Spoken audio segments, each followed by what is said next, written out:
Hello, my name is Tali. Hey everybody, I'm Johanna, and today we have a special guest with us. Jamil, you want to go ahead and introduce yourself? Hey everybody. My name is Jamil Kendall. Um, I am a orthopedic surgery resident here in Portland, Oregon at Oregon Health and Science University. Woohoo! Shout out to Black surgeons, Black doctors. So before, I just want to shout out Jamil because he was my unofficial doctor when I fractured my wrist back in the spring. So thank you for that. I mean, I was sending him all of my x-rays, telling him what my doctor was telling me. My doctor knew about him. So I was like on both ends, like, make sure you're not messing up. But thank you, thank you. Can you go ahead and tell us a little bit about how you got started?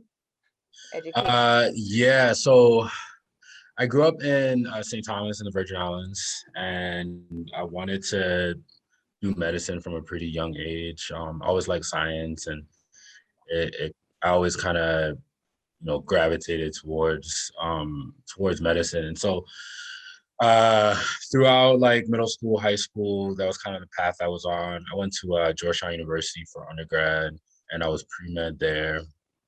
And I did spend a lot of time kind of going through the motions. There wasn't anything that I liked more, but it wasn't until my junior year, the summer after my junior year, I shadowed an orthopedic surgeon back home.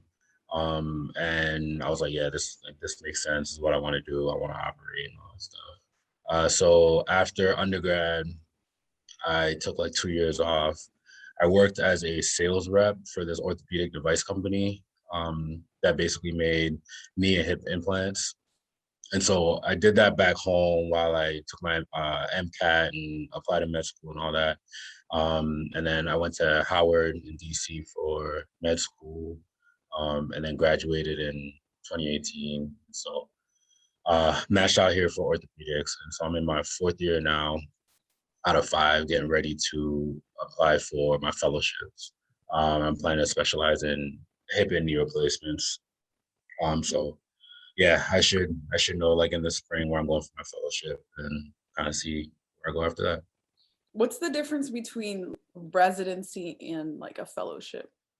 So they're pretty similar. They're all like, training before your final, you start working in the as part of the actual workforce. Your residency is like everyone does a residency. It's 5 years. You kind of get exposure to all the different parts of orthopedics. Your fellowship is you kind of pick something that you want to specialize in. And I don't know, like 20 years ago, I think a lot of people kind of went straight into working and did a lot more general orthopedics. These days, you kind of have to specialize, especially if you want to work in a big city in a big market, because it's just so competitive. So there are a couple of different things that people specialize in. So our fellowships are just 1 year. So I'll do 1 year somewhere and, kind of hone my skills in one specific thing. And that's 1 year in addition to the 5 years of residency. Yeah, it's 1 year in addition. So it ends up being like 6 years total for orthopedics at least. Wow. Yeah. Yeah, it's a lot. I think that like for medicine in general, like it's a lot of delayed gratification, and you have to kind of go into it, knowing like I just turned 30 a couple of weeks ago, and I've been in school since I was like 4, so it's a lot of school. But you know, I think it gets frustrating sometimes, but it's at the end of the day, it's all worth it, getting to do something you love. Even if it maybe takes a little longer to get to that final place than some other fields. So why bones? Um, so I was like, I played football and basketball in high school, and like, I don't know. I think like a lot of people, everybody's like, well, you do orthopedics, you could be like a sports surgeon or something like that. So that's what made me first think about it as like as an option. Um, I don't want to do sports anyways. I don't, that's not my thing. But I think for me, like when I got to med school, um, I didn't want to box myself in. And so I explored other like surgical specialties.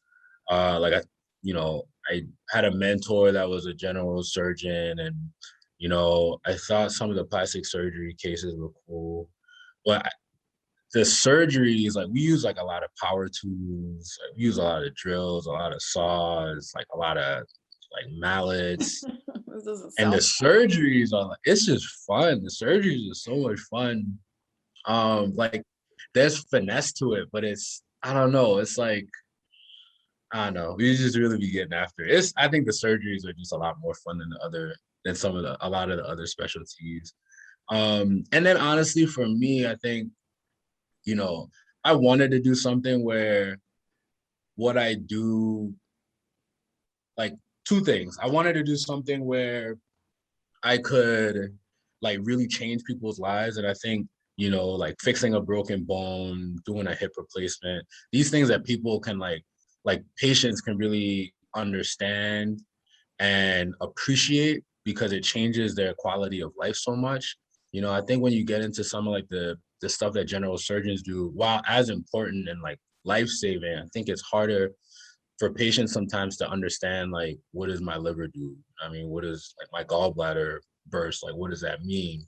I think so. Orthopedics is just like visually for patients is can be pretty rewarding. And then I also, I recognize like, if you're like a heart surgeon, like you take a lot of L's. Like there's a lot of surgeries that don't go the right way, or there's a lot of people you can't save. And I knowing myself, I thought that would be too much for me. And so I wanted to do something where I can change people's quality of life, but I'm not really like risking people's lives often with what I'm doing. So Makes sense. So you said you're from the Virgin Islands. How mhm. how is that like growing up there versus I don't know what to call this, the Big Island? States. Yeah. Um it was great. I think I had a great childhood. It's a small place. I think there are like 60,000 people in St. Thomas. And That's cute. so yeah, it's tiny. The Wow. whole Virgin Islands is like 120. Nah, People? I can't. Yeah, 120,000. So everybody like knows everybody. And that's the thing. Yeah, like Mhm. growing up, you kind of leave the house and you run into people that you know all the time. And it's a small community. Um, and like people are really nice and the weather is nice and like I don't know, it was a really nice small close-knit small community. Like I went to the same school from kindergarten to 12th grade. Only went to one school, Oh, and wow. everybody in the school knew me. My fourth grade teacher was my little brother's fourth grade teacher. Like I'd see her in the school like walking around. I don't know, it's definitely different. I think you know, it also gave me a little bit of a different perspective, like when I came up here, because I had never really been far from home for like an extended period of time, like away from my parents, like most people, but like I was like far, far, and so you kind of have to adjust. You have to adjust to that. Like I wasn't able, like to go home every weekend or like if I got a little homesick, I could really just hop on a flight and go home. So I think it prepared me really well. Like I had a lot of, important values that I was able to take with me to school. Mhm. Um, and then I think, you know, where I grew up, it was like majority Black. And so I think I was able to have like a strong sense of self. Um, Starting in undergrad, that I think I met people who struggle with that, or I met people who had maybe faced a lot more adversity than I had, just in their upbringing. So I think it was really good for me for reasons. Like I don't know when I'll move back, if I'll move back. I'd like to I have this idea where I live in a place where I can go back and forth easily and on a regular basis. Like I do surgeries down there. I have clinic down there. I see patients down there, and I do really want to be a part of the community again. I think that's been the hardest thing, especially like out here. I've made it home every year since I've been here, but it's a long trip. It's like, you gotta take a red eye at some point. Like it's multiple planes. It's a long trip. And for my parents to come out here, it's kind of long for them too. But because of the distance, I feel like I'm so separated. Like I don't really know what's going on. I gotta have my mom like update me every once in a while. So I do want to, kind of be more a part of the community again at some point. So we'll see. I have some plans to try to make that happen. That's dope. Definitely giving back. So you mentioned community. So how were you able to find like a sense of community when you went to school? So I got to college, and we had like added people on Facebook and stuff. So like I remember we went to like the first thing during the first week of orientation or whatever. There was mad people on the front lawn. And so I started like introducing myself to people I seen on Facebook.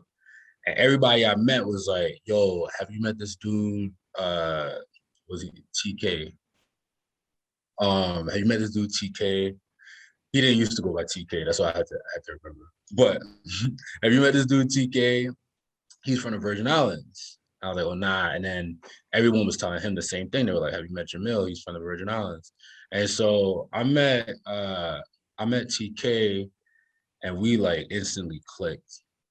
He's one of my best friends now, but he's from St. Croix. I'm from St. Thomas. And I think meeting him kind of gave me, you know, like a sense of home. Like we kind of had each other. And then from there, we were kind of able to branch out into the larger Black community at Georgetown. And then, I got kind of tight with people that lived in my dorm too. I think people were very open and welcoming. And then in addition, luckily for me, like my best friend that I went to high school with went to school in DC. And so, especially early on, I had a lot of places that I could go to for support. In my early years in undergrad, and then I was able to kind of build off of that and, kind of create my, my community. Like some of my best friends now are, people I met in college, like TK is my line brother. One of my other line brothers was still, obviously really tight still. So between that and, yeah, so. Greek life? Greek life. Yeah. That was important too. I pledged my junior year. So I was only really Greek on campus for a year, but that was at the time I kind of already, I think a lot of people join Greek life to seek community.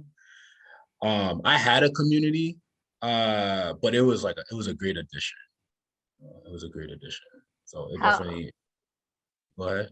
How has that like aided, do you think, in your success, like in school and professionally? I think the biggest thing it did is it kind of taught me like you could do anything you set your mind to. Like there's no challenge that's too hard. Like if you want something, you can get it. You can make it happen. I've met, I've met Qs like along the way that have been helpful. One of my closest friends from med school was a Q. I've met different people that have been helpful to me on my journey. But I think the biggest thing is really just knowing like anything you want to make happen, like you can make it happen if you're gonna work hard enough for it. It's real. And so moving to Portland, all the way from you're in, what is it, Chocolate City? Yeah. DC was formerly known as pre-gentrification. Mm-hmm. To Portland, how is that? And especially being a Black doctor in Portland, I can't imagine there's many of you, Yeah. So for residency, there's this match process, and you apply to a bunch of places, you interview, and I remember I I interviewed here. I remember it was like kind of a rainy day, but I really did like, there was something about it. Like when I met the people at the hospital, like the things they were saying, you know, their kind of dedication to the residents and our learning and their teaching style. There's something that I really liked about it. And I'll be honest, like my program director at the time was very open about the lack of diversity, which caught me off guard because all the other interviews I went on, like nobody really like talked about it. He was very like, he's like, I know Portland's white. He's like, we don't have any Black faculty. He's like, I can get you whatever you need, whatever resources you need. If you come here, I will help you figure that out. If you need me to connect you to somebody else that's not in the department, I'll help you figure that out. And I remember leaving the interview and being like, that was like, was it weird that he did that, or was that a good thing? I remember calling my mom. I was like, I don't really know. But I sat on it more and more, you know, and I think it really was kind of a sign of them and their beliefs, and you know, I think it was all true. It wasn't like they were just putting on a show. I think the things they said that day were accurate. But even still, I don't think I expected to match out here. And it wasn't low on my list or anything. I never really imagined living in Portland. And so the transition was a little tough. I think I still struggle with the lack of diversity here. Um, you know, it's maybe a little easier for me because I'm at work so often. And so it's like, you know, it's not like I'm out and about in the city all the time, but I do still kind of struggle with that. And, you know, I don't know. I think it's a great city. I've enjoyed my time here. I think I've gotten like a bigger appreciation for like the outdoors and all the other like Portland type things, you know what I mean? But yeah, I just wish it was a little bit more diverse. Mhm. So have you like had any hesitation or anything from patients? Um, No, like because of my background, no, mhm, I've never had anybody say anything really wow. I've heard stories at OHSU and like in Oregon of, you know, people like patients being like, yeah, like I don't want that person to take part in my care, and you know, different things. Like it definitely happens. I think I've been fortunate. And I think I benefit too from like being a man. Because I've heard more stories from women, like mhm. Black women who, you know, have issues, or, you know, they're questioned by patients and that type of stuff. But no, I've never had anybody, you know, explicitly, you know, say or do something to me while I've been out here. I think I'm fortunate for that. Have you had anybody request you, like request a Black doctor? No, but what I will say is, you know, every once in a while I have a Black patient, and that interaction is always special to me. I think because it's so rare. Like Mhm. I don't have a Black patient on a daily basis or on a weekly basis, really. So whenever I do, I think I really do try to cherish it. I try to, you know, give them a lot of extra attention. You know, because there was one time, this is not necessarily someone, this is kind of the opposite thing. I remember there was this guy who got in a bad like car accident or something, and I happened to be at the hospital. Somebody came to me, they're like, Jamil, can you like talk to this guy? I had never met him. They're like, can you talk to this guy? Like he's not letting us like draw his labs or something like that. And I was like, oh yeah, I don't mind talking to him. And so I go in the room, it's this Black dude, and he's like, yo, like, I'm like, hey, it sounds like you didn't want to draw the labs. Did you have any questions? He was like, yeah, I just asked why they were doing it, and no one would answer me. He was like, I just said I didn't want to do it unless someone like talked to me. And what I realized after I went into the room is that the reason they came and grabbed me is because they were like, he's not listening. Maybe the Black guy can like get through to him. But it's like, I didn't listen realize to till I got what? into the You guys room. aren't saying anything. That's crazy. And that was the thing. I was like, Mhm. oh, like I answered all his questions. He's like, that makes sense. Like, yeah, I'll go ahead and do it. And so I think I realized, like, you know, whether it's on purpose or not, like I think patients of color need advocates because I've seen it. Like people are sometimes impatient, they have their biases, whether they know it or not. And so I think it's important whenever I do have the opportunity to really try to like pay extra attention because, you know, people get labeled as difficult, as all these things in the hospital so quickly.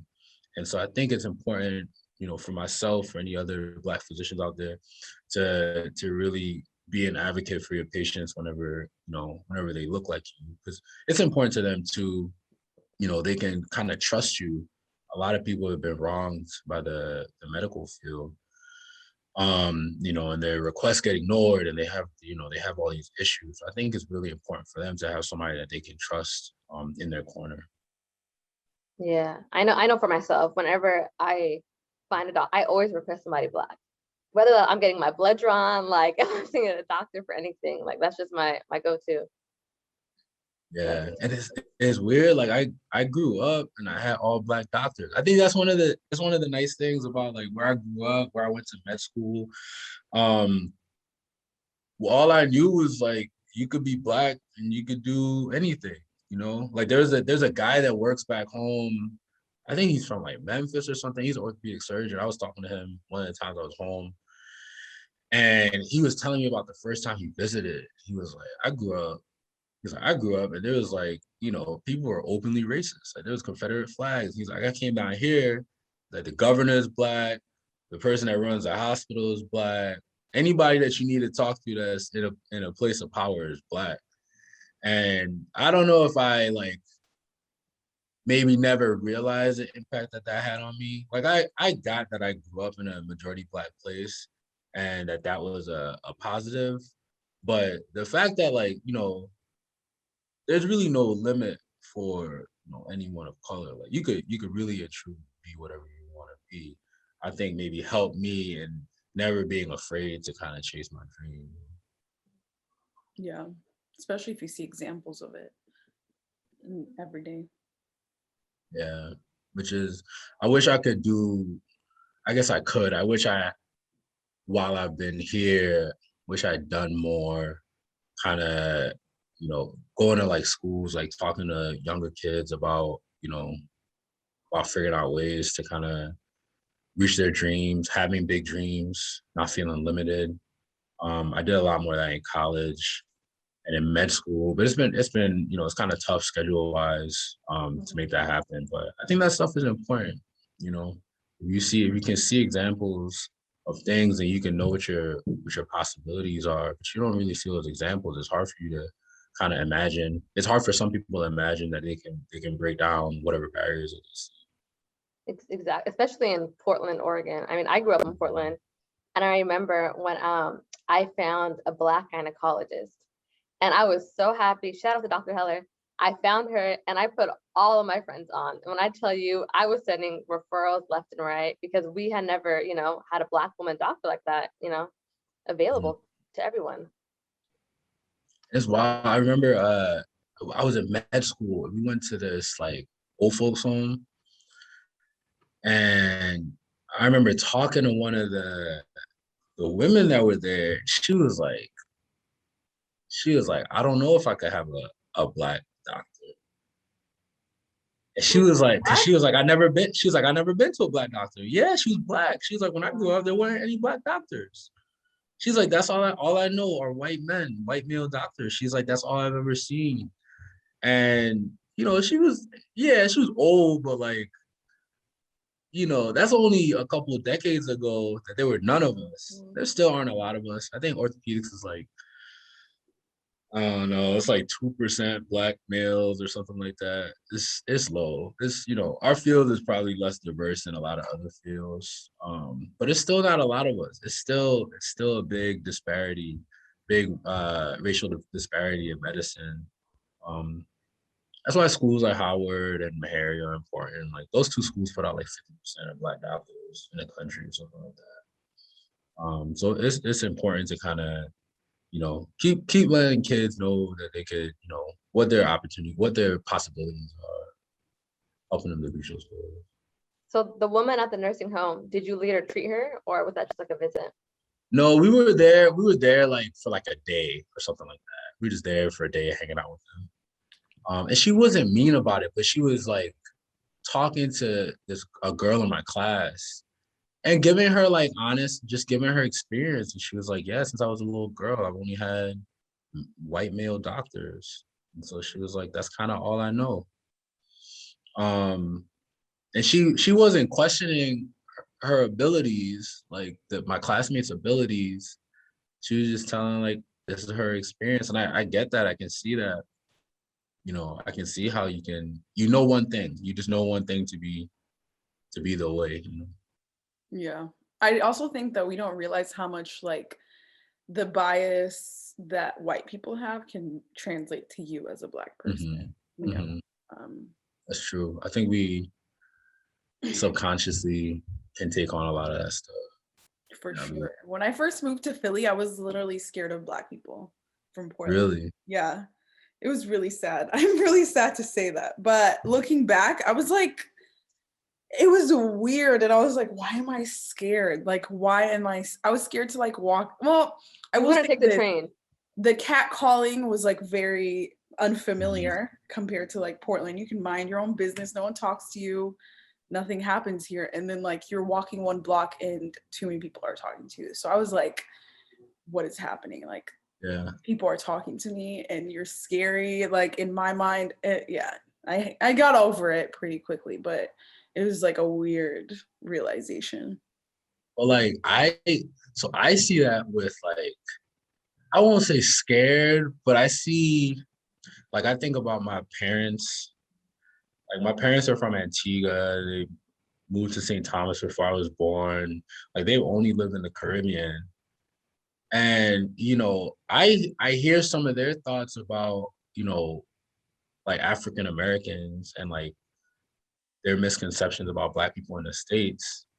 And it's a similar thing. It's like you take on like what white people have said, what the media says about Black people.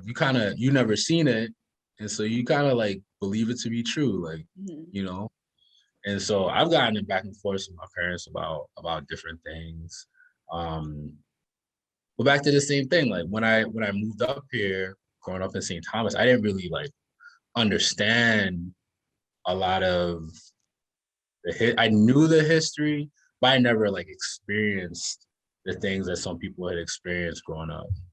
And so I kind of had to see some of these things for myself. I had to listen to people and talk about their experience to kind of begin to understand it. And I understand it very well now, but that was not an adjustment. It was just a time of learning and and growth when I was in undergrad. I learned a lot about myself. I learned a lot about. So would you say that your first experience with like racism happened in the States? Yeah. I remember. Am I able to curse? Can I curse? Yeah. Okay. I wasn't sure.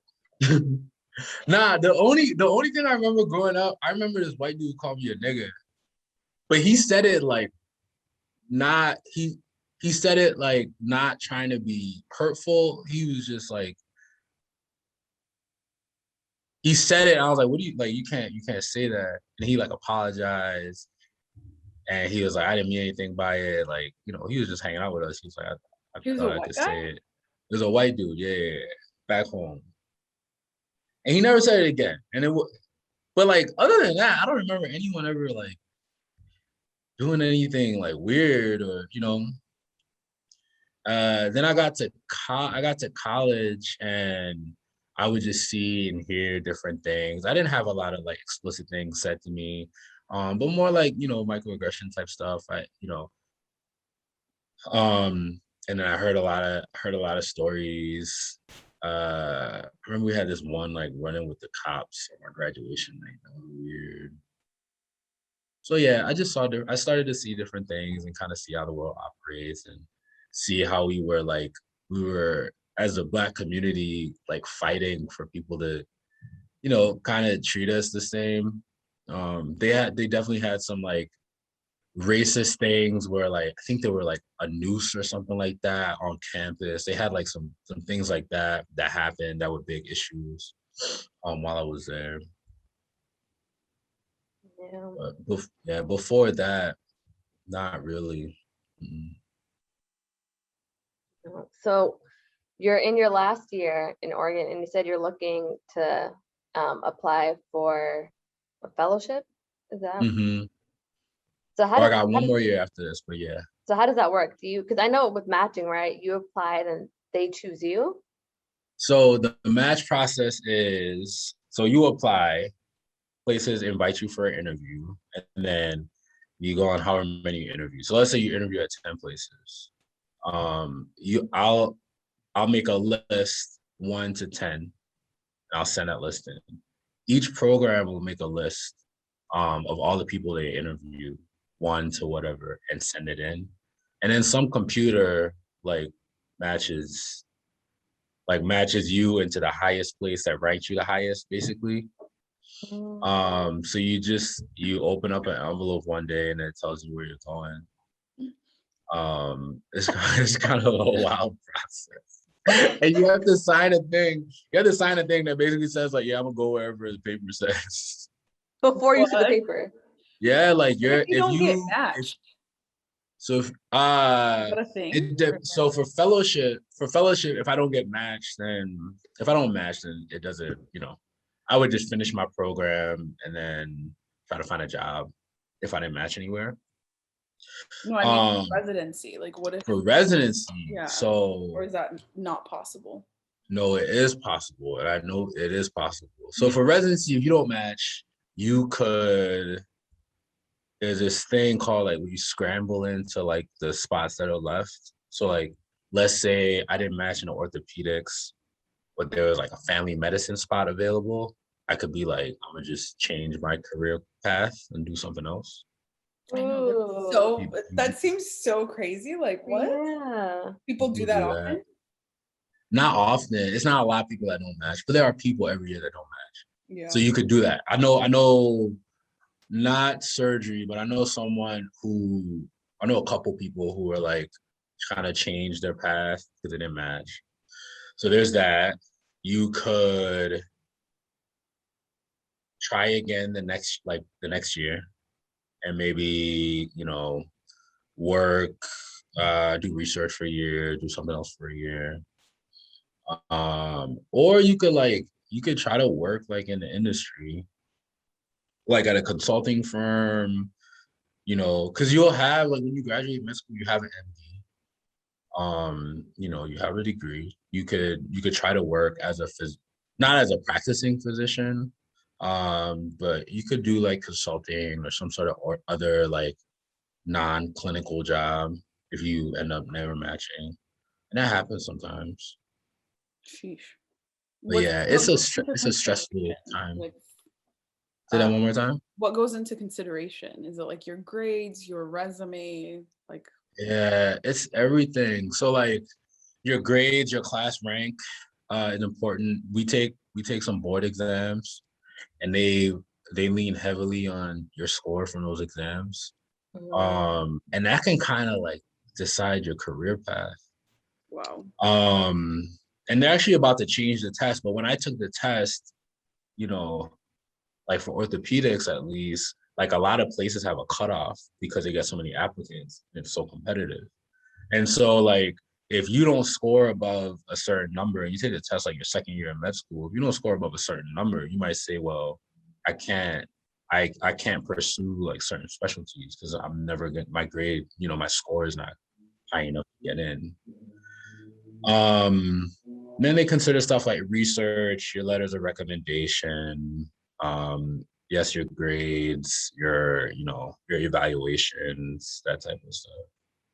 Your personal statement probably matters a lot. Wow. Yeah. So yeah, it's hard. It's a stressful time. With your med school, it's a stressful time. Yeah, to go through 4 years of med school and not be matched, like, Yeah.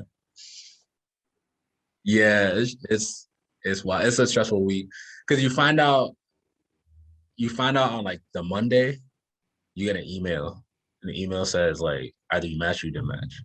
Mm. And then you don't find out where you're going until that Friday. So between Monday and Friday, everybody that didn't match has to try to figure out what they can do. Oh, Yeah.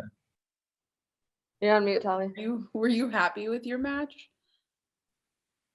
Oh, like where I matched? Yeah, I was surprised. There's a video somewhere.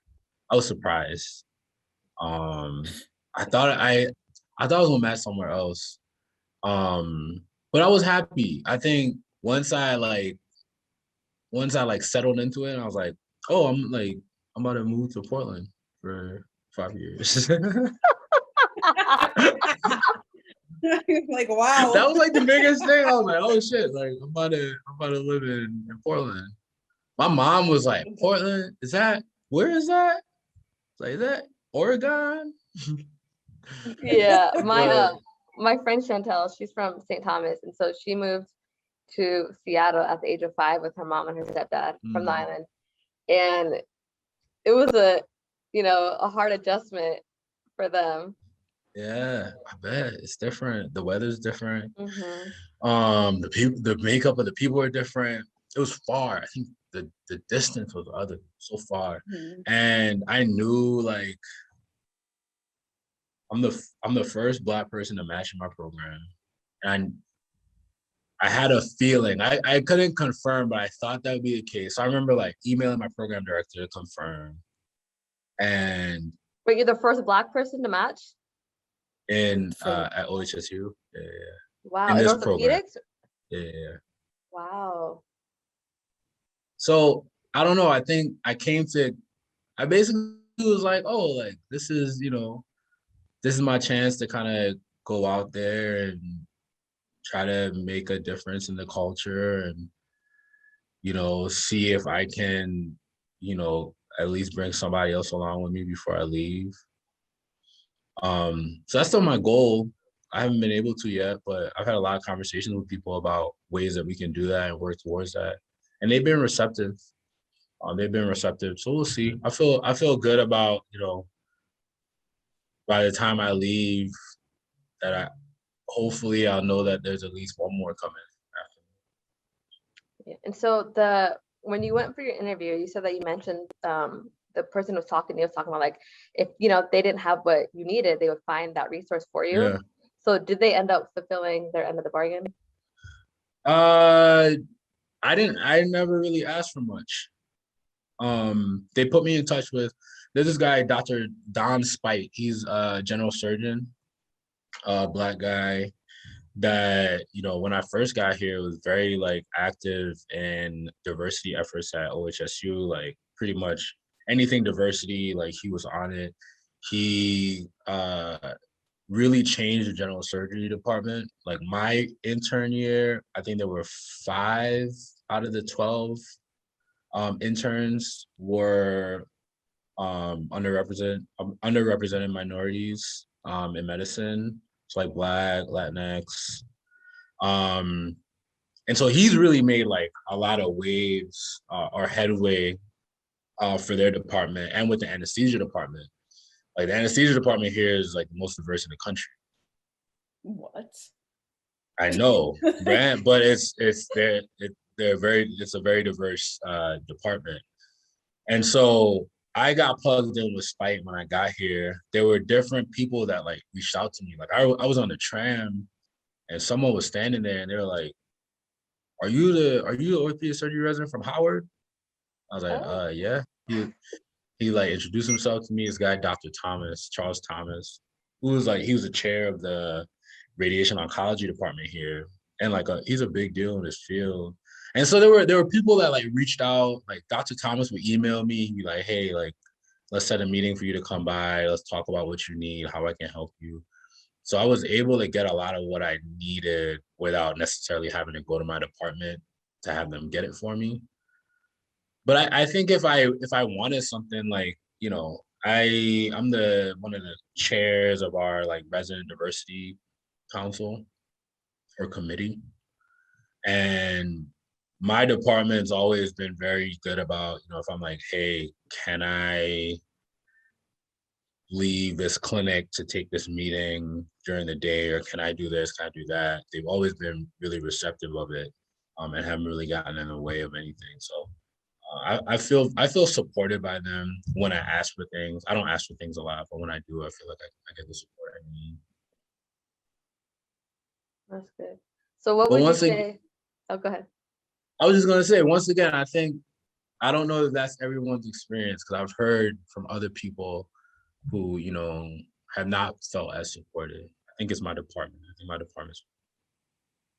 Yeah, they made the real effort.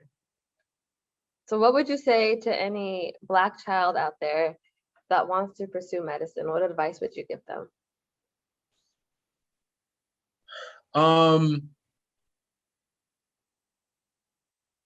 I think just work hard. I think work hard and try to ask questions of everyone. Anyone you meet, that you could ask questions about how they did what they.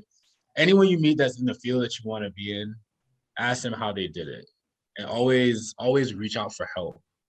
Because when I was younger, I thought you could do a lot of it by yourself. Like, you know, these are the steps and you just do them. But you need help. Everybody needs help. And so reach out, try to find people that can help support you to get to where you get to the next step. Because nothing needs to be, it doesn't need to be rewritten. You know, there's a path out there to get to whatever you want to get to. You just need to find the people that can help you do that. And don't give up.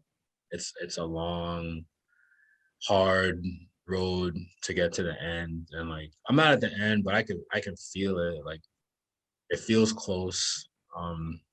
You know, and so I think just knowing that, like, you really have to have the perseverance, and you're probably gonna have some hiccups along the way. Like, it won't be perfect, but you just gotta kind of keep pushing. And, you know, if you love it, it's worth it. So what would you consider the end? The end of your residency or the end of your fellowship? I think the end of my fellowship is probably what I think of as the end, but like these days, you know, kind of how I'm thinking about like next steps, like are very much like thinking about how do I look for a job, where do I want to live, like things that are much more like my career and not so much my training. You know, asking different people their thoughts on like private practice or working in academics or all these things. My kind of focus is shifting a little bit. And I think it's because I do feel like I'm about to be at the end of my training. It's still a couple of years, but I don't know. It feels sooner than that. Pretty short compared to the rest for what you Exactly. Percentage wise. yeah. Percentage wise, it's not a ton left. So, you know, I'm excited for it though. I'm excited to see what options I have. I'm excited and nervous too to like actually be working by myself and, you know, being responsible for all this. Like, it's nerve-wracking. So, you know, one of the things kind of like looking into medicine and people who are in medicine, it seems like for me, like the only reason if I were to be a doctor is like the paycheck. It seems like you guys get paid a lot. But like my real question is like, why would anybody go through all that just for paycheck when you can, you know, figure out other ways to make money? So Exactly. what's your like why? Because it can't be, you know, the money at the end of the road. No, it's not. It's not the paycheck, and that's why I say like, if you love it, it's worth it. Because if you don't love it, it's not worth it. Yeah. It's not worth it. It's not worth the paycheck. It's not worth. It's not worth all that other stuff. You have to love it. For me, I know how I know how I feel when I'm in the operating room, and I know how I feel when I'm dealing with patients, and like that. I think even more than the operating room, I think for me the patients are the why. You know, like we see so many people at their worst and at their lowest, and we get to kind of, you know, hold their hand and kind of help them get back to where they were. And that's always our goal as orthopedists, is like, We want you, like, you started here, now you're down here, and we want to get you back here, and we're gonna help you along the way. So I think that's my why.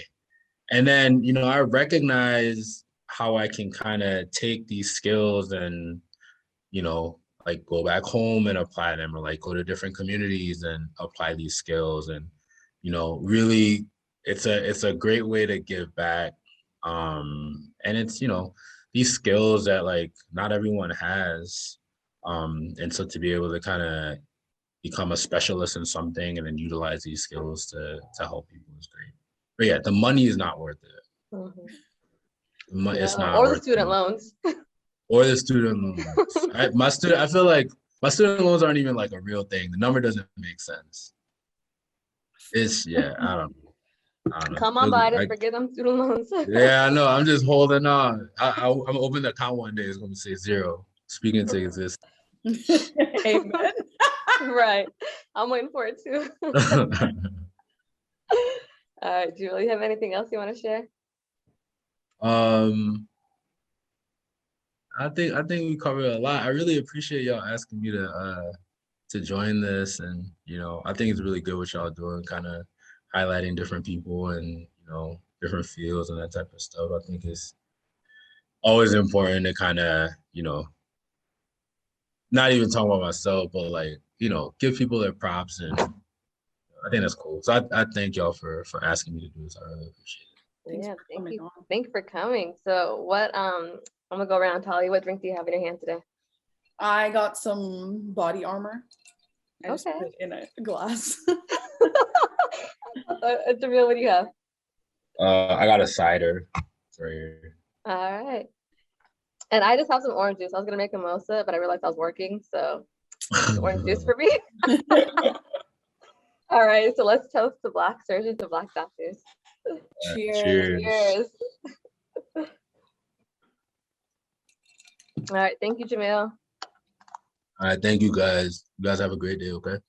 Thank you too. Bye. Yeah.